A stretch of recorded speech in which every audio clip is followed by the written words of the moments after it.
কেন? শিয়ালে কোনোদিন কচু খাই শুনেছেন? না। আসলে কথাটি হবে রতনের রতন চেনে শুয়োরে চেনে কচু। সকলের হাতে মোবাইল ফোন। এই মোবাইল ফোন কে দিয়েছে? কেউ দেয়নি, নিজের টাকা দিয়ে কিনেছি। আওয়ামী লীগ সরকার দিয়েছে। আমি বিশ্বাস করি না। কয়েকদিন পর তো বলবেন ঘরে ঘরে ছেলে মেয়েও আওয়ামী লীগ সরকার দিয়েছে। শেখ হাসিনার কিছু ভাইরাল বক্তব্য নিয়ে সাজানো হয়েছে আমাদের আজকের এপিসোড। সো দেখতে থাকুন এবং এনজয় করুন।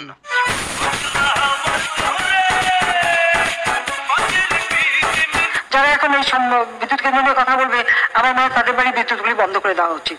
বোঝা ভালো, বেশি বোঝা ভালো না। আজকে ইন্টারনেট, ফেসবুক বা ইউটিউব যাই ব্যবহার হচ্ছে, সেগুলি তো আমাদেরই করা। না জানি কবে বলবেন ফেসবুক ইউটিউবের প্রতিষ্ঠাতাও আওয়ামী লীগ সরকার। একটা কাউন্সিলর যদি বলে যে আপনাকে চাই না, আমি থাকবো না। ও ভাই, মারো মুঝে, মারো মারো মুঝে, মারো। নারীর ক্ষমতায়ন কোথায়? আপনি ভালো নাচতেও পারেন, আবার দেখি প্লিজ।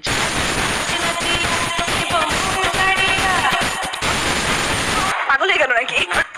কি বলছিস তুই? কি আর বলবে, কারণ সে তো পেঁয়াজ ছাড়াও রান্না করতে পারে। পেঁয়াজ ছাড়াও কিন্তু রান্না হয়। বলেন কি? হ্যাঁ, আমি কিন্তু করি।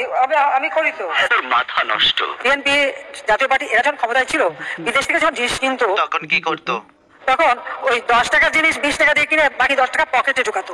এটা হলো আই ওয়াশ, মানে যাকে বলে পাবলিকের চোখে ধুলো দেওয়া। শুনেছে আপনার ছেলের বউ নাকি ইয়াহুদি?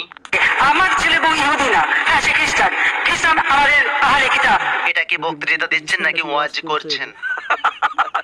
আমাদের আহারে কিতাব, এটাও তাদের জানা উচিত। অবশ্য ইহুদি আছে, আমাদের ডক্টর কামাল হোসেনের মেয়ের জামাইটা ইহুদি। ওই জন্য বলতে ভুল করে আমার ছেলের বউর কথা বলে ফেলেছে। ও আচ্ছা। আর খালেদা জিয়া বলেছিল যে জোড়াতালি দিয়ে পদ্মা সেতু বাড়াচ্ছে, কারণ দিদি তো অবুঝ শিশু, তাই হয়তো ভুল করে বলে ফেলেছে। বিভিন্ন স্থানগুলিতে বসাচ্ছে, তো ওটা ছিল তার কাছে জোড়াতালি দেওয়া। এইটা একটা কথার মতো কথা কইছো। তো বলছিল জোড়াতালি দিয়ে পদ্মা সেতু বানাচ্ছে, ওখানে চলা যাবে না, পেলে ভেঙে পড়বে। মূর্খের দল এটা ছাড়া আর কি বা বলবে? তো তাদেরকে কি করা উচিত? জানি না। পদ্মা সেতুতে নিয়ে যে ওখান থেকে পদ্মা নদীতে একটু ফেলে দেওয়া উচিত। তো বেগুন দিয়ে বেগুনি না খেয়ে আরো যে সবজি সহজ লাভ আছে সেটা দিয়ে খেলে আমরা তাই খাই। এটা কি বিশ্বাস করার মতো ঘটনা? আপনি বলেন। না। আমাদের এটা এমনি পদের জন্য পদ্মা সেতুর মতো সেতু টাকা বন্ধ করেছে, ওই শোর একটা স্বার্থপর। তাকেও আবার পদ্মা নদীতে দিয়ে দুটো চুবড়ি দিয়ে উঠে দেওয়া উচিত। তবে এটা অনস্বীকার্য যে আওয়ামী লীগ সরকার অনেক উন্নয়নমূলক কাজ করে যাচ্ছে। আমাদের উন্নয়নটা তাদের চোখে পড়ে না। এমনকি ভ্যাকসিন চোখেও দিতে হবে নাকি সেটি মনে হচ্ছে।